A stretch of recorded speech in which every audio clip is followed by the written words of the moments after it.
जिससे मामला फिर से कुल मिलाकर वही ढाक के 3 पात वाली कहावत बनकर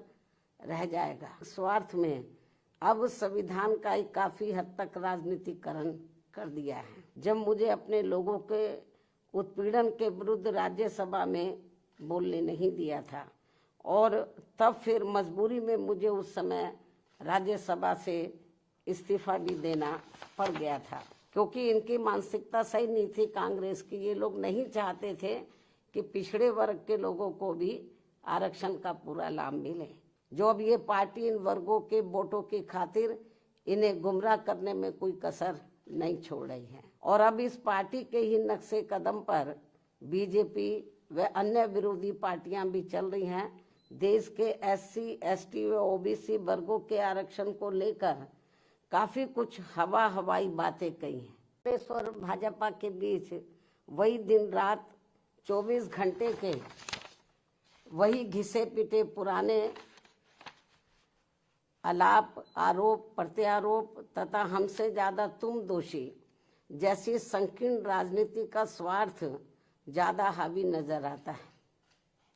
जिससे मामला फिर से कुल मिलाकर वही ढाक के 3 पात वाली कहावत बनकर रह जाएगा।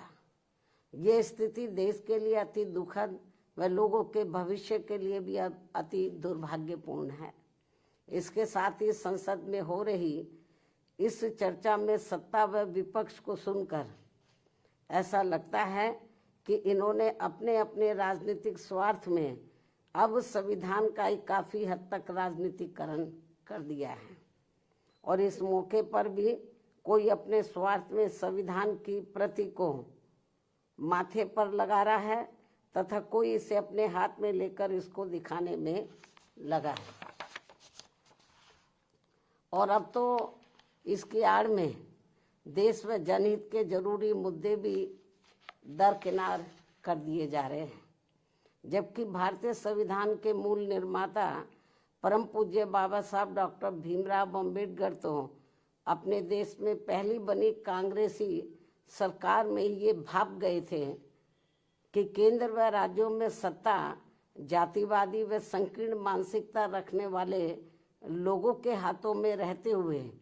यहाँ सदियों से उपेक्षित रहे खासकर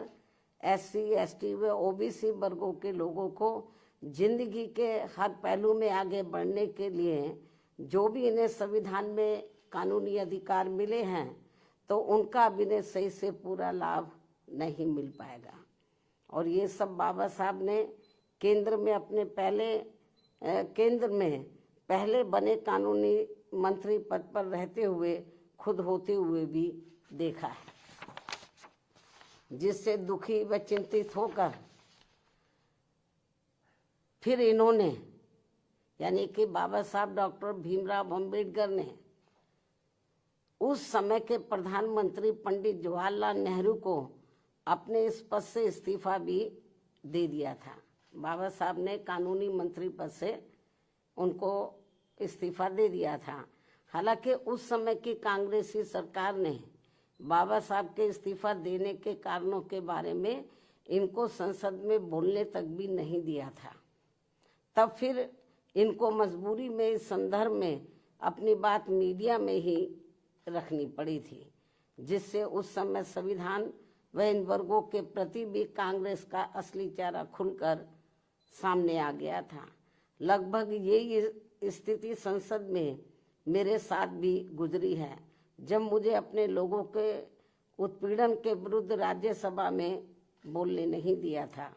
और तब फिर मजबूरी में मुझे उस समय राज्यसभा से इस्तीफा भी देना पड़ गया था। इसके साथ ही बाबा साहब के देहांत होने के बाद भी केंद्र में काफी वर्षों तक रही इसी कांग्रेस पार्टी की सरकार ने इनके आदर सम्मान में इनको हर मामले में पात्र रहे भारत रत्न की उपाधि से भी सम्मानित नहीं किया था, जिससे फिर इस पार्टी के सत्ता में हटने के बाद BSP के अथक प्रयासों से ही श्री BP सिंह की सरकार में इनको ये सम्मान दिया गया था। उसी समय वर्षों से लटकी पड़ी OBC वर्गों की मंडल कमीशन की रिपोर्ट को भी लागू कर दिया गया था। जिसे कांग्रेस पार्टी ने लागू नहीं किया था, इसको लटका के रखा था, जबरन लटका के रखा था, क्योंकि इनकी मानसिकता सही नहीं थी कांग्रेस की। ये लोग नहीं चाहते थे कि पिछड़े वर्ग के लोगों को भी आरक्षण का पूरा लाभ मिले। इतना ही नहीं बल्कि बाबा साहब की मूवमेंट को आगे बढ़ाने वाले बीएसपी के जन्मदाता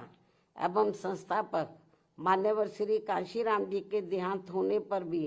केंद्र में रही इसी कांग्रेस पार्टी की सरकार ने इनके सम्मान में एक दिन का भी राष्ट्रीय शोक घोषित नहीं किया था। ये है भारतीय संविधान के प्रति व इन वर्गों के प्रति भी कांग्रेस पार्टी का असली चाल चरित्र व चेहरा। जो अब ये पार्टी इन वर्गों के वोटों की खातिर इन्हें गुमराह करने में कोई कसर नहीं छोड़ रही है। और अब इस पार्टी के ही नक्शे कदम पर बीजेपी व अन्य विरोधी पार्टियां भी चल रही हैं, जो किसी से छिपा नहीं है। इतना ही नहीं बल्कि बाबा साहब ने अपने कानून मंत्री पद से इस्तीफा देने के बाद उस समय अपने इन वर्गों के लोगों को ये भी कहा था, यदि इन वर्गों के लोगों को वास्तव में संविधान का सही से पूरा लाभ लेना है तो फिर इन्हें केंद्र व राज्यों की भी राजनीतिक सत्ता की मास्टर चाबी खुद अपने हाथों में ही लेनी होगी, क्योंकि इनको संविधान का सही से पूरा लाभ लेने के लिए अब पंडित नेहरू के परिवार से व अन्य सभी जातिवादी व संकीर्ण मानसिकता रखने वाली पार्टियों से भी अब कोई ज़्यादा उम्मीद नहीं रखनी चाहिए, जो ये सब हमें काफ़ी कुछ देखने के लिए मिल रहा है। ऐसे में अब हमारी पार्टी इन वर्गों के लोगों को सावधानी के तौर पर ये भी कहना चाहती है कि इस बार संसद में संविधान पर हुई चर्चा के दौरान जो अभी चल भी रही है, सत्ता व विपक्ष की तरफ से भी इन वर्गों के वोटों को लुभाने के लिए खासकर कांग्रेस व समाजवादी पार्टी ने देश के एससी, एसटी व ओबीसी वर्गों के आरक्षण को लेकर काफी कुछ हवाई बातें कही हैं, जिसमें रत्ती भर भी सच्चाई नहीं है। और यदि इस मुद्दे पर ये दोनों पार्टियां अर्थात कांग्रेस व समाजवादी पार्टी यानी कि ये दोनों पार्टियां संसद में चुप्पी रहती तो ज्यादा उचित होता। इस मामले में इनकी पोल तो नहीं खुलती या मुझे पोल खोलने के लिए मजबूर नहीं होना पड़ता, क्योंकि केंद्र में रही कांग्रेस पार्टी की सरकार के समय में व इसी पार्टी की मिली भगत से समाजवादी पार्टी ने एससी, एसटी वर्गों का पदोन्नति में आरक्षण संबंधी संवैधानिक संशोधन विधेयक का काफी डटकर विरोध किया था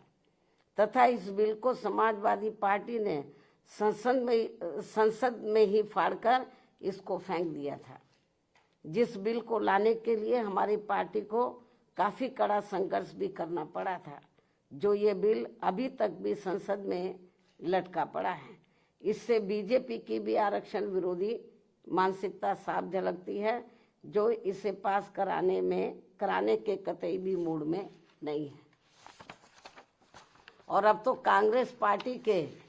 राहुल गांधी ने इन वर्गों के पूरे आरक्षण को ही सही वक्त आने पर खत्म करने का भी ऐलान कर दिया है, जबकि इस मामले में बीजेपी व अन्य विरोधी पार्टियां भी कोई कम नहीं है। और अभी भी हमें सत्ता व विपक्ष द्वारा आरक्षण को निष्प्रभावी बनाने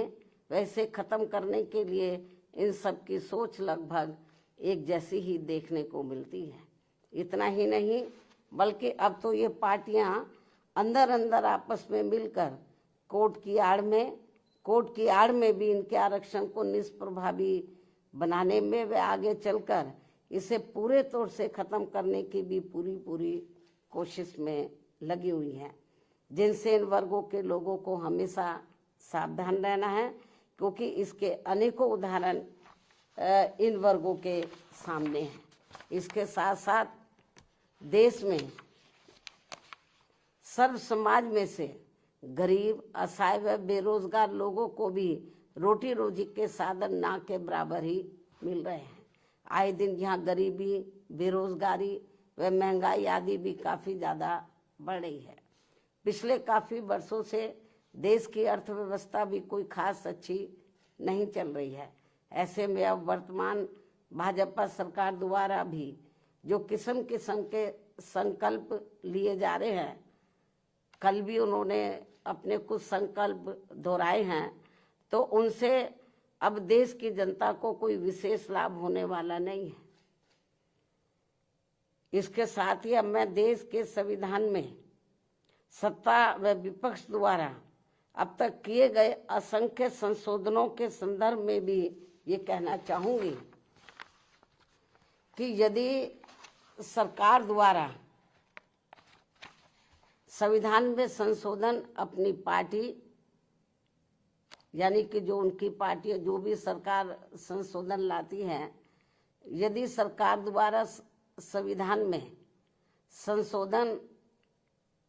वे अपनी पार्टी या किसी विशेष व्यक्ति या संस्था आदि को फायदा पहुंचाने के लिए